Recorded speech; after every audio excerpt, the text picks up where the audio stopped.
Yang ada kencing manis, tolong jangan skip video ni. Sebelum ni bacaan kencing manis saya tinggi hampir mencecah 25. Ini apa yang saya buat untuk kawal bacaan kencing manis tanpa sebarang ubat dan insulin.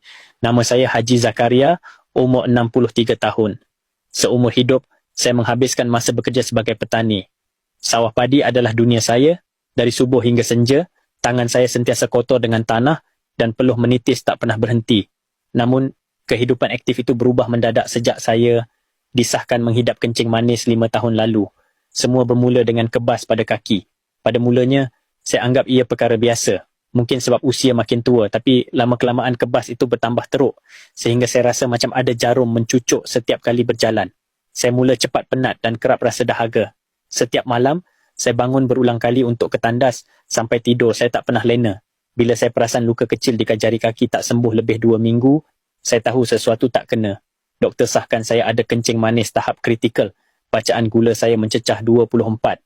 Doktor kata, jika saya tak kawal segera, saya mungkin perlu potong kaki akibat komplikasi. Saya terdiam. Sebagai seorang lelaki yang berdikari, saya rasa dunia saya hancur. Hidup saya bergantung pada kekuatan kaki dan tangan. Jika kaki saya hilang fungsi, bagaimana saya mahu terus bekerja? Anak-anak semua sudah dewasa tapi saya tak mahu membebankan mereka. Saya cuba ikut nasihat doktor, pantang makan nasi dan minuman manis. Saya ambil ubat hospital dengan konsisten tapi setiap kali pemeriksaan, bacaan gula saya masih tinggi, kekal di atas 20. Saya rasa sangat tertekan.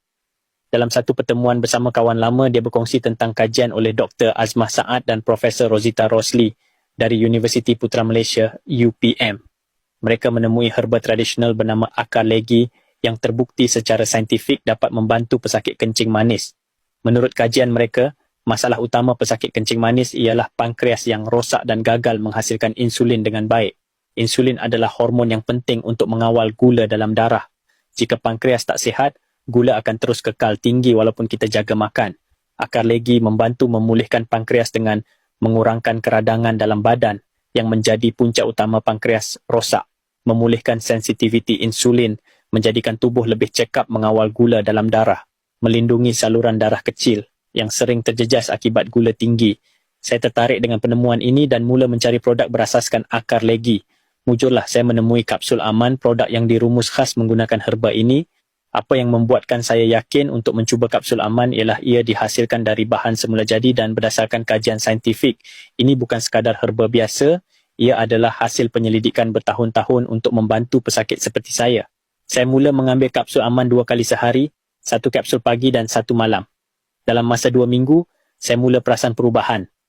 Kebas di kaki saya semakin berkurangan dan saya rasa lebih bertenaga untuk bekerja di sawah. Selepas sebulan, bacaan gula saya turun dari 24 ke 10. Saya rasa seperti mendapat kehidupan baru. Luka kecil di kaki saya sembuh dengan cepat dan saya tak lagi bangun malam berkali-kali untuk ke tandas. Kini, bacaan gula saya stabil di bawah 6.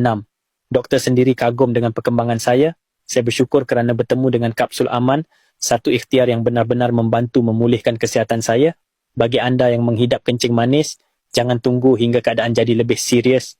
Kapsul aman adalah pilihan yang selamat, berkesan dan berdasarkan kajian yang terbukti. Saya doakan anda juga dapat merasai perubahan seperti yang saya alami. Ini adalah ikhtiar kita, insya-Allah dengan izinnya, kesihatan anda akan kembali pulih. Cubalah kapsul aman hari ini dan mulakan langkah untuk kehidupan yang lebih sehat dan bermakna. Kalau korang nak dapatkan kapsul aman ni, boleh terus klik tulisan kapsul aman kat bawah ni sekarang.